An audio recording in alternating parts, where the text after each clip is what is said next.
Okay, so just going back a little bit before we go forward to some new stuff today.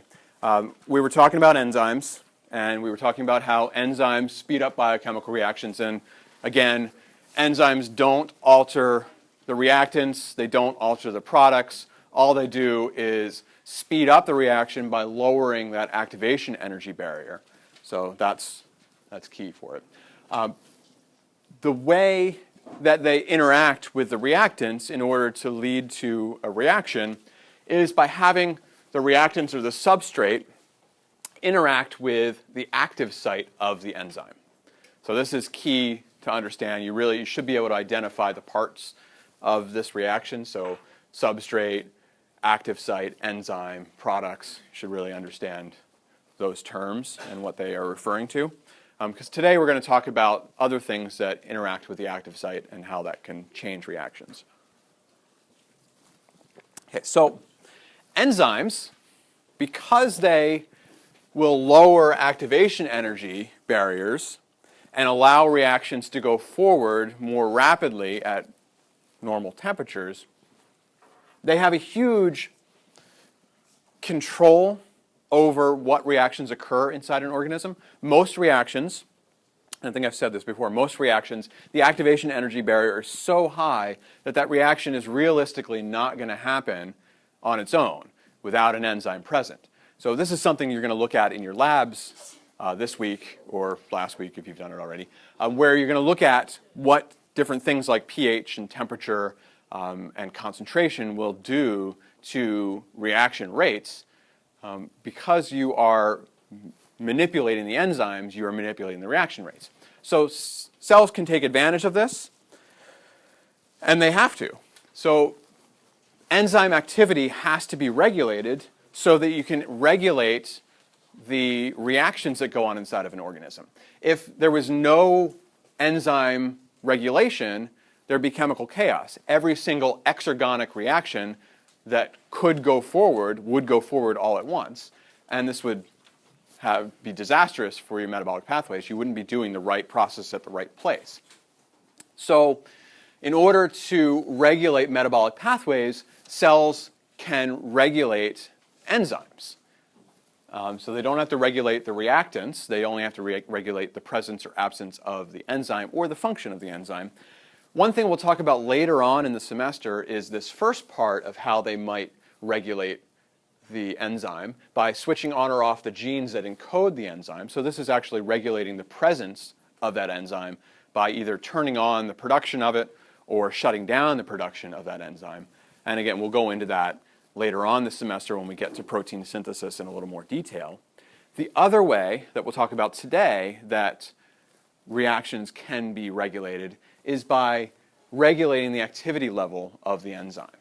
So we're first going to talk about a way that you can turn on enzymes that are turned off. And then we're going to talk about two ways that enzymes that are functioning can be shut down.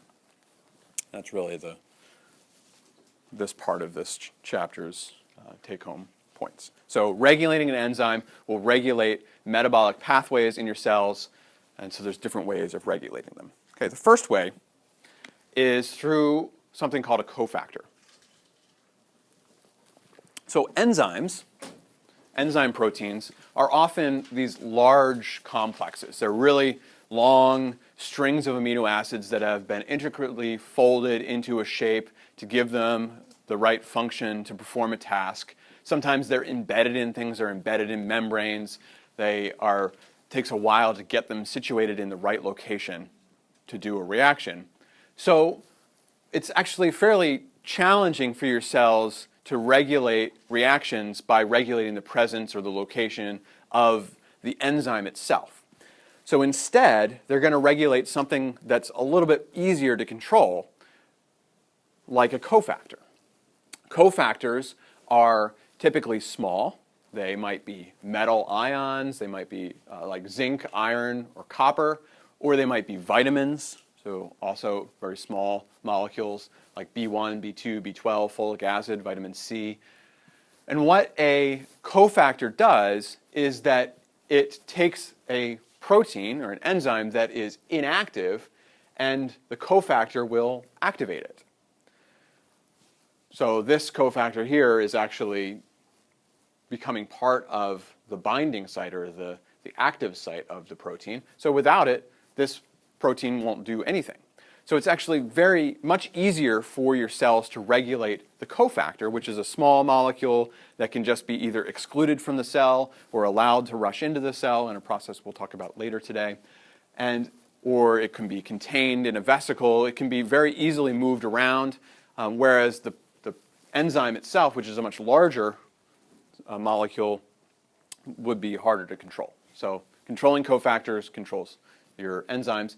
So vitamins such as B1, B2, B12, folic acid, C, these are important cofactors for a lot of reactions in your cells. This is why it's important for them to be in your diet. They're things that you don't need a ton of. You only need a small amount of them, but their absence would be really missed by your cells.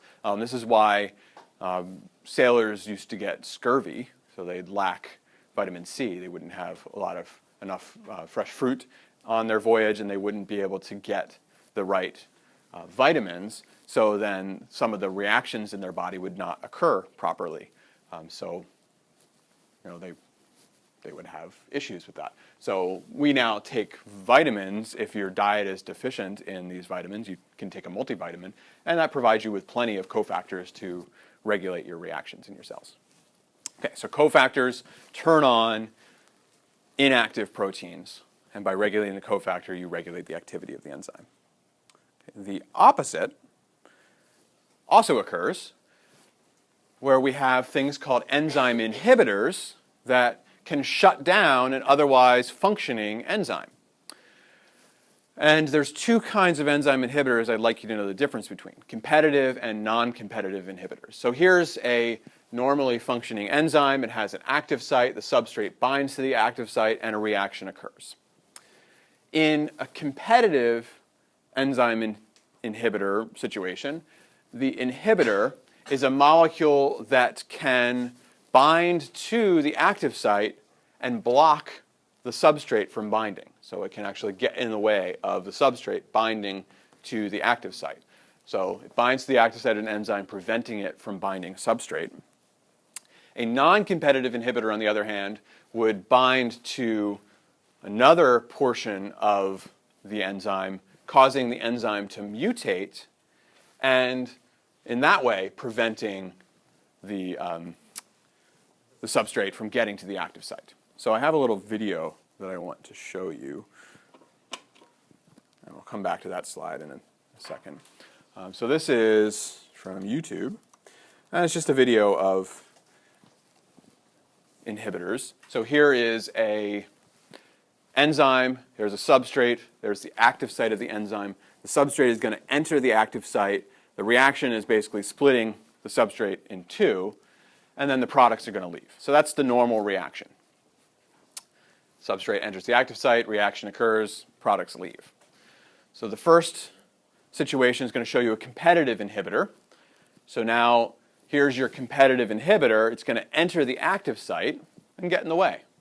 And now when the substrate comes along, the substrate will not be able to enter the active site because the active site is already occupied by the inhibitor. And boom, it can't get in there. So here is the non-competitive enzyme inhibitor. So now you have a non-competitive blocker that binds elsewhere, causing a change in shape of the enzyme, mutating the active site. And now, when the substrate tries to enter the active site, it cannot fit anymore, so it will not react. So the end result is the same in the two, but the first one acts by physically blocking the active site, whereas the non-competitive inhibitor will mutate the enzyme, preventing anything from getting into the active site. So some examples of these: carbon monoxide is a competitive inhibitor. Carbon monoxide is a competitive inhibitor of oxygen, and they compete for the same location on hemoglobin that's in your blood cells, your red blood cells. So your red blood cells carry around oxygen, feeding your muscles with oxygen. If you inhale carbon monoxide, that will bind to the same spot and prevent oxygen from getting in there. So carbon monoxide, very bad. It's That's why you don't want high levels of that in your house or anywhere like that. Anyone know what the treatment is for carbon monoxide poisoning? Right. No? None of you? It's oxygen. So the substrate, oxygen, because they compete for the same location, if you swamp the hemoglobin with oxygen, it's going to be more likely for oxygen to bind than it is for carbon monoxide, and the patient could recover, as long as you get them on high flow oxygen really quickly before they die, right, of lack of oxygen, really. So you want to get it in there and so that it can bind. So kind of an analogy to this is a competitive inhibitor is like two things playing a game of musical chairs. If the inhibitor gets there first, they're going to get the spot. But if the substrate gets there first, it's going to get the spot and going to react. So if you increase the number of players on the substrate team, they're going to be more likely to get there first. So if you have a lot of substrate, it can overcome a competitive inhibitor and start a reaction up again. So carbon monoxide, an example of competitive inhibition. An example of non-competitive inhibition, a lot of toxins and poisons are non-competitive inhibitors. So something like there are certain kinds of snake venom that are non-competitive inhibitors. They'll bind to enzymes and they'll shut down reactions. Does anyone know what the treatment for a snake bite is? Antivenom? Yeah, antivenom. So what antivenom does is it will bind to the inhibitor, preventing it from getting into that non-competitive site and preventing it from mutating the enzyme. So the goal for treating a snake bite is to, one, slow the flow of blood away from that wound, to slow the spread of the venom, and then get something in there to soak up or to block that venom from functioning, from destroying enzymes, because it's really hard to come back from destroying your enzyme like that. Yep. Does the cell have to, does the enzyme have to do something to get rid of the inhibitor? Well, most of those kind of toxins and poisons, there's no going back. For if it's been mutated by the inhibitor, that enzyme is not going to come back from it. So your body's reaction is to make more enzyme. And as long as you get rid of that inhibitor with the antivenom, you can make more enzyme and you can be fine.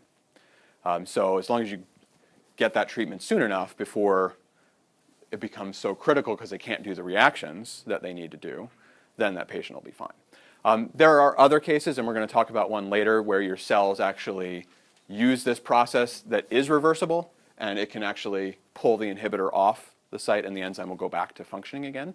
But a lot of toxins and poisons are kind of a permanent bind.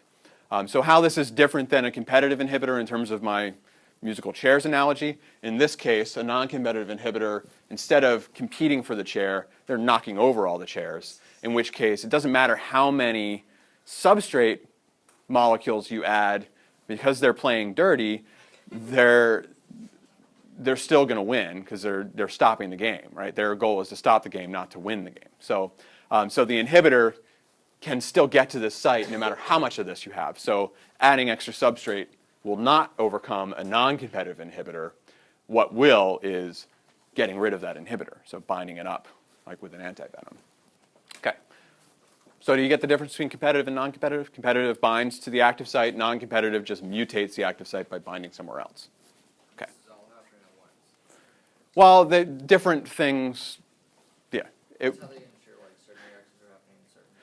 Yeah, we're going to get to, the next slide is going to tell us how your cells actually use this to control their own reactions. This is, the examples I was using is how a foreign substance can act as one of these to stop your reactions, but you're right. This can be a way that your cells can control their own reactions and prevent ones from happening that they don't want to happen. Right? Okay, so here's that slide. So your cells will use things called feedback inhibition to control reactions that are going on inside of the cell and to ensure that reactions only occur when they need to happen. So let's say you have a product that you need a certain amount of present all the time in your cells. And this is true of things like amino acids. There's certain amino acids that you can only get from your diet, but there's other amino acids that your cells can manufacture if they're too low. And so they always want this baseline level of amino acid so they can make every protein that they might need to make. So they want a stock of this product. If that product gets too high, so this is a series of reactions that lead to this product, if that product level gets too high, your cells want to stop making it because they're not using it and they don't want to waste resources making amino acid that they don't need. So your cells need a way of shutting down that process. And one way they can do that is through a type of feedback inhibition called negative feedback. It's a way that the product of a reaction will inhibit an enzyme that catalyzes a reaction. So this product will actually go back and bind to enzyme number 1 non-competitively, stopping the substrate A from entering active site of enzyme 1 and effectively shutting down production of the product. So by this being a non-competitive inhibitor of enzyme 1, it stops the production of the product. So an analogy to this is like the ice maker in your freezer. When the ice level gets too high, it hits that little bar, shuts off production of ice, right? But as soon as you start using up ice, that bar is going to lower and start production again. So in here, once this product gets used up, it'll be pulled off of enzyme 1. Enzyme 1 will become active again, and it'll start making product. So you're always going to be making product if that product's being used, but as soon as this product starts building up, it's going to shut down its own production. Yep. Is negative feedback going to use both competitive and non-competitive? Yeah, there's so many different reactions. Some of them would be competitive, some of them would be non-competitive. So yeah, it varies, but yes. Either one would work because they're just shutting down an earlier step. I think it's more likely to be non-competitive because to be competitive, it has to be very similar to the substrate.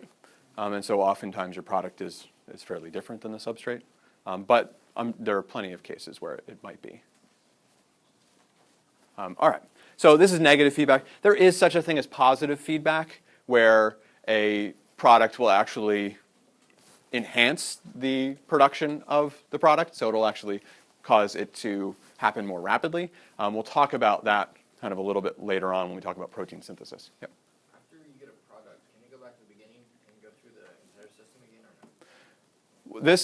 This process will continue to happen as long as these enzymes are present and as long as substrate A is present. So if you run out of this, it's going to stop.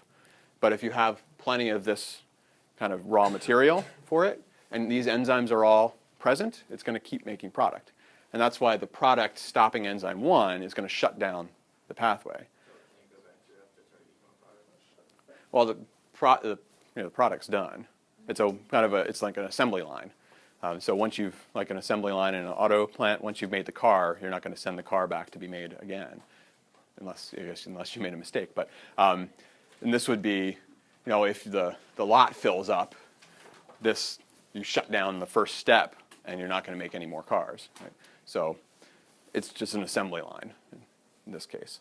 There's lots of variations on this, and I've simplified this a lot. There's many, many different pathways that all function slightly differently, but this is just an example of one way your cells could do this.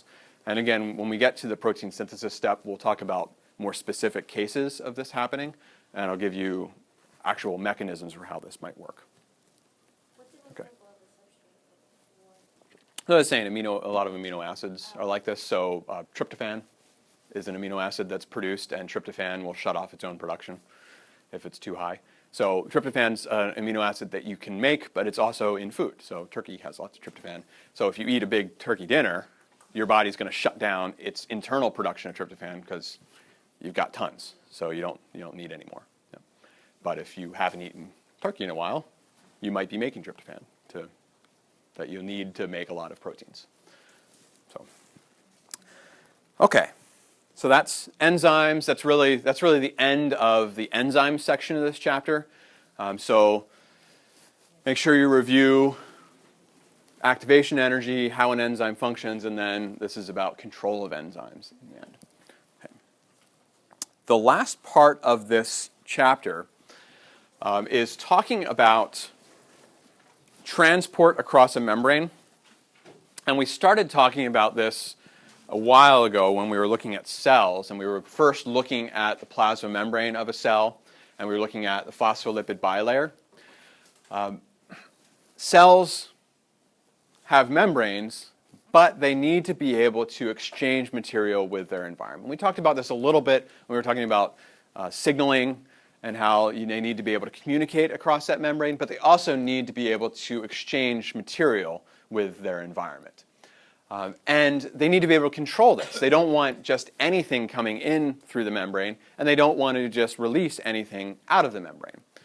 So cell membranes are what are called selectively permeable substances, which means that they allow some substances to pass freely across the membrane, but they prevent other substances from crossing. So permeable is the ability of things to cross a barrier. You have a permeable substrate, it allows things to cross. You have an impermeable substance, and it stops things from crossing. If you're selectively permeable, it means it chooses what crosses. So it's a gate. It can allow things or prevent things, and it can freely choose. It's like a border. Yeah, it's like exactly. It's a border, but it's a little bit.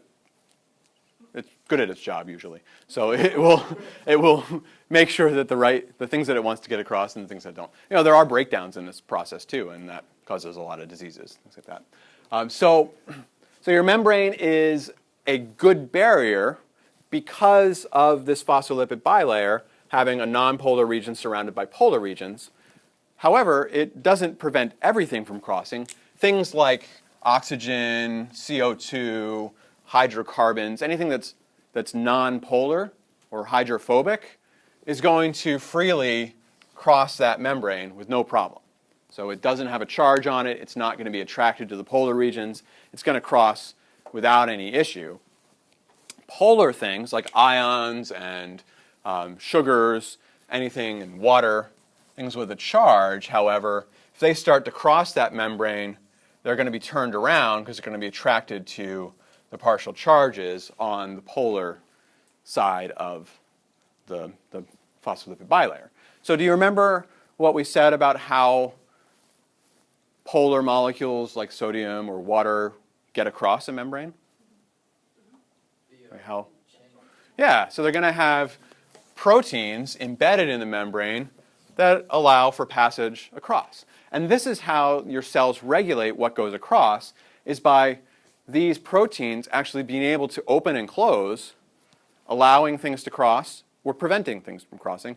And you actually have very specific proteins. You'll have a sodium channel protein. You'll have things called aquaporins, which are water channel proteins. You'll have potassium channel proteins. You have very specific proteins for very specific molecules. And they will open and close, either allowing or preventing those specific molecules from crossing. Okay? So, When they cross, where do they go? to the other side. Right? All right. Yeah. Well, all right. There you go. Okay. Okay. For now, that's all I want to get. Right. So it's going across the membrane. We'll eventually start talking about what happens to things, and especially when we get into things like photosynthesis and respiration, we'll talk about specific molecules crossing specific membranes and what their function is on the other side. But for right now, just think about this. That's a wall. It can either go through it or it can't, and its destination is just the other side of the membrane. So going into the cell or out of the cell. All right. Yep. It's a good question, though, because what does happen? And that's what we were interested in ultimately, but we'll get there. Just give me another chapter or two. Okay. The process that drives the crossing of the membrane is called, one of the processes is called diffusion. So this determines whether the molecule is going to go into the cell or it's going to go out of the cell. So diffusion is simply the tendency of molecules to spread out in available space. And this happens because individual molecules randomly move. And when molecules randomly move, they tend to move away from each other. So if I blindfolded all of you and had you randomly move around, you're probably not going to clump up. You're probably going to spread out. A few of you will probably reach the doors and leave, right? Maybe because you're looking. But yeah, you'd spread out. And that's what happens with molecules. If I had a bunch of molecules all clumped up and I randomly put arrows on them, it doesn't matter how I draw the arrows, there's always going to be, most of the arrows are going to be pointing out away, and it's going to go away. So this is called diffusion. And here's an example of diffusion of tea from a tea bag. If you just drop a tea bag in hot water, at first the tea is all concentrated right around the tea bag, but gradually it spreads out until it fills the whole cup. Same thing if you spray perfume in a room. At first you'll only smell it right around that area, but eventually it'll make its way everywhere else. That's diffusion. So those molecules are randomly moving and they're going to spread out over time. So how this applies to a membrane, if I have a membrane here that is permeable to sodium, so here's sodium, and I have a lot of sodium on this side and not very much sodium on this side, these sodium molecules are going to randomly move. The chances of a molecule on this side randomly moving this way is much higher than the chance of a molecule on this side randomly moving the other way. These are more likely to move in another direction. And these are all moving in different directions as well. Right. So like the sodium's going to go in that square. Yeah, well, let's say, all right, let's say this is a container. But regardless, if I have a lot over here and not very much over here, the chances are always higher that one of these is going to move into the right side than these will move this way. So you're not going to get them clumped up more. You're going to get them spread out. And this is probably going to spread across this membrane. So what we call this, we say the net diffusion would be from left to right here. So I would get net movement of sodium from left to right. So even though individual sodium molecules are moving in every direction, the overall movement, if you look at the population of sodium as a whole, is crossing the barrier in this direction, from the high concentrated side to the not so high concentrated side, right? And this is going to continue until there's an equal concentration of sodium on both sides, and that would be called equilibrium. Right? So diffusion, things spread out into space, and they're going to move from the high concentrated side to the low concentrated side. Yeah. So the sodium ions are moving through channels? Yeah, we'll get to that. We'll get to that next. But yeah, I said this is a membrane that sodium can freely cross, because there would be sodium channels. So yeah, we'll get to what happens when it's blocked later on. Okay. So there's two kinds, and this is kind of, I'm getting to that now. There's two ways that molecules can cross a barrier by diffusion. There's simple diffusion, where it does not require the aid of carrier molecules. Nonpolar molecules can do this. Again, molecules are going to move from the high concentrated side to the lower concentrated side. Polar molecules can do this across a membrane, but they have to go through a transport protein. So ions like sodium, polar molecules like water or sugar are going to have to go through a channel protein, and that's called facilitated diffusion. It's still diffusion. It's still a passive process. It does not require any energy input to go from the high concentration to the low concentration. So you're going, we call that down the concentration gradient from the high concentration to the low. Does not require energy, but it might require a channel protein if it's polar. Okay? Does it specifically have to be for that protein? Yeah, there'll be there's specific channel proteins for specific polar or ionic molecules, yes. Probably in some organisms, there's some that can do a class of molecules, but in general, they're pretty specific. So, yeah. Which allows your cells to really regulate every single molecule that goes in and out. Okay. So let's say I have this situation. Here's a barrier. This barrier has channel proteins that allow water to freely cross the barrier. I have an equal amount of water on both sides. Is there going to be any net diffusion? No. Water might cross one way, but it'll cross the other way at the same time, probably. Okay. So this, you'd have no net diffusion. So now I'm going to add in an ion, that's dissolved in the water. Okay. And this barrier does not have sodium channels that are open. So it's impermeable to sodium. Freely allows water to cross it, because it has water channels, aquaporins, open, but it has sodium channels blocked. What happens between sodium and water?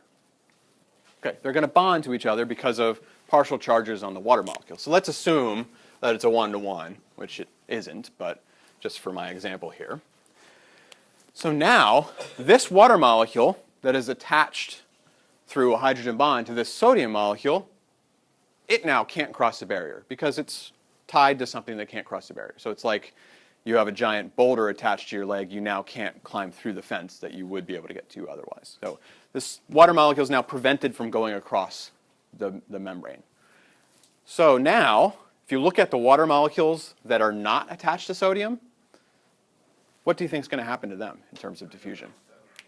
Yeah, so water, which is more concentrated over here, the free water, is going to move that direction, right?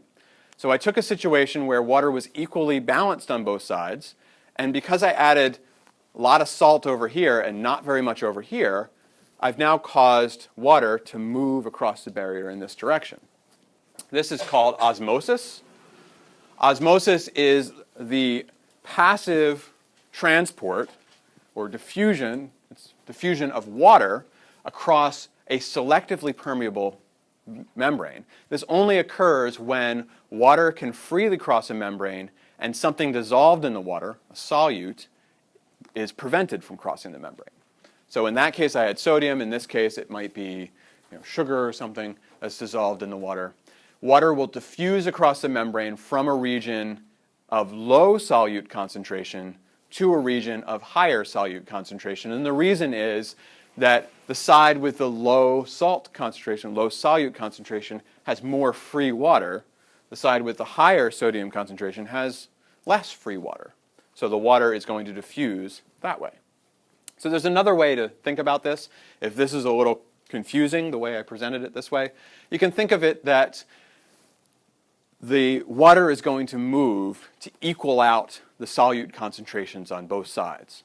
So here you had a high concentration of solute. Here you had a low concentration of solute. So if water moves this way, it's diluting this solute.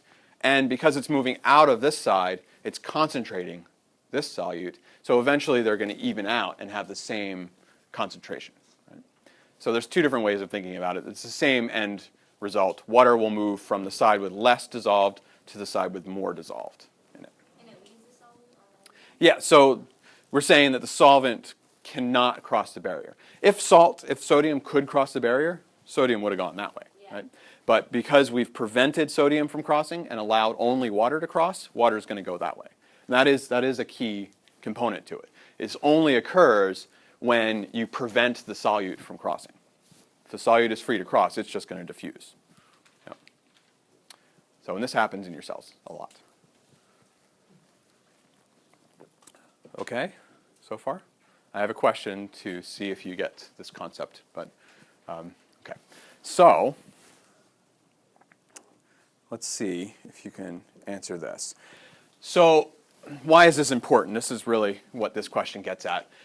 Let's say you have a marine algae cell, marine algal cell. So it's a cell that typically grows in the ocean, in salt water. And you transfer it from salt water to fresh water. What's going to happen to that cell? Is it going to lose water and decrease in volume? Is it going to stay the same? Or is it going to absorb water and increase in volume?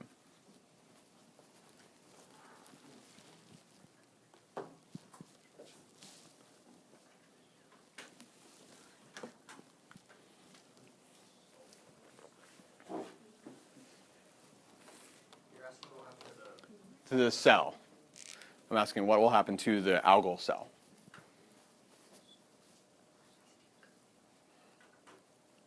So yes, I am asking what's going to happen to the water in the case. But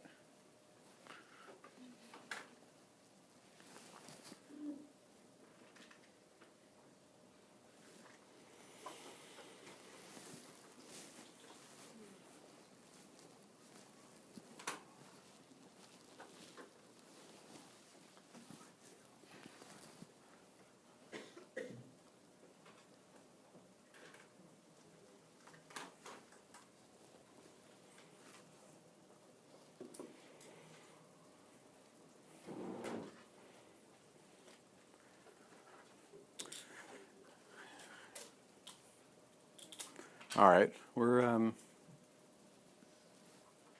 fairly even in here. So go talk with your neighbor a little bit and see if you can convince them that you're right, and why you're right. And if you want to change your answer, then think about it.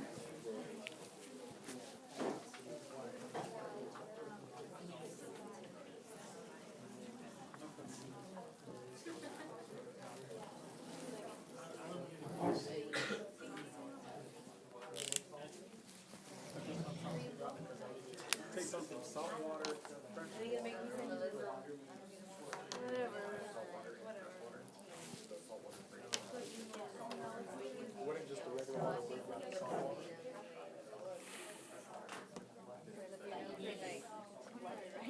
Break down.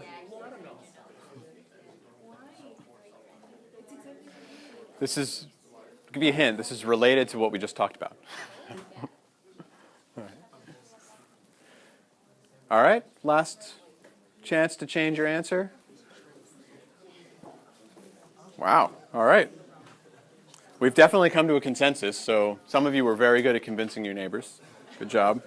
We're at about 88% for one of the answers. Okay, all right, I'm going to stop this and then we'll talk about it. Okay, so marine algal cell. So it's a cell that lives in salt water. So I'm just going to draw sodium as my salt water, even though there's other things in there. So what do you think the concentration of salt is like inside a marine algal cell? Is it the same as the salt water, higher concentration, lower concentration than the salt water? Higher than the salt water that it's in? No. Right. Probably the same. Well, probably. So in the ocean, it's probably similar to where it's at. Because you've probably guessed this already, having a different concentration of salt inside your body as the water that you're in is going to cause you either to absorb or lose water, right? So most organisms will be the same concentration as the environment they're in. There are exceptions to that, and if you do take marine ecology kind of courses, you might learn more about this. There are some that are constantly under stress, but let's assume that it's the same as outside. Okay. Now I'm going to transfer it to fresh water, so I'm going to take away some of this. Fresh water is not completely devoid of minerals, so I'll have some ions in there. So now what's going to happen to water? So add fresh water where? So water is going to go out. So let's just assume there's water in here. What's going to happen to the water? Is it going to go into the cell or out of the cell? And why? All right, why is it going to go in? Okay, so one, to either decrease the concentration of salt, or because there's more salt inside the cell than outside the cell, there's more water that's free to move outside the cell, so it's going to flow in, right? So the right answer to this would be C, right? So, which, 88% of you got in the end, but it's going to absorb water. So water is going to enter the cell is going to expand. So this would be equivalent to if you were in a hospital and you gave a patient an IV, you gave them an IV of fresh water. So of what do you normally give patients IVs of? Do you know? So saline. So saline is like 0.9% salt water. So it's not concentrated. It's not like you're giving them seawater, which is much higher concentration, but it's not zero. What do you think would happen if you gave a patient an IV of fresh water, of distilled water, or something like that? What would happen to their cells? Yeah, their cells would absorb water and they'd explode and you make your patient anemic. Okay. This is something that can be a problem with first-time marathon runners. First-time marathon runners run, they're sweating a lot, they're losing a lot of salts from their blood as they sweat, and then they're gorging themselves on water, and then they pass out. And they pass out because they've caused their red blood cells to explode, and they're now anemic. So instead of drinking fresh water, what should those runners have drank? Gatorade. Gatorade has ions in it, so it has electrolytes, right? Problem with Gatorade is it's usually way too concentrated in electrolytes, and it actually would do the opposite and dehydrate your cells. But they often will dilute it down, so you mix it. You mix it with water, and you'll be fine. So The opposite is what happens to you on Super Bowl Sunday. So Super Bowl Sunday, you're eating lots of salty food. You're increasing the salt concentration in your blood, and your cells all lose water. So what do you do to compensate for that? You drink, right? You drink water, right? So you drink lots of fluids, and you're diluting out the salt that's in your blood. Usually you overcompensate, because we're going to talk about this next class. Your cells will actually compensate themselves by opening channels to allow sodium to go across. And this is why the day after you eat lots of salty food, you feel really bloated, because your cells do absorb some of that water. They don't absorb enough to explode, but they do absorb so that you feel like you've gained 50 pounds, right? Okay, so we're going to stop here, and we will continue talking about this concept on Monday and go a little bit further and finish up the chapter. Okay?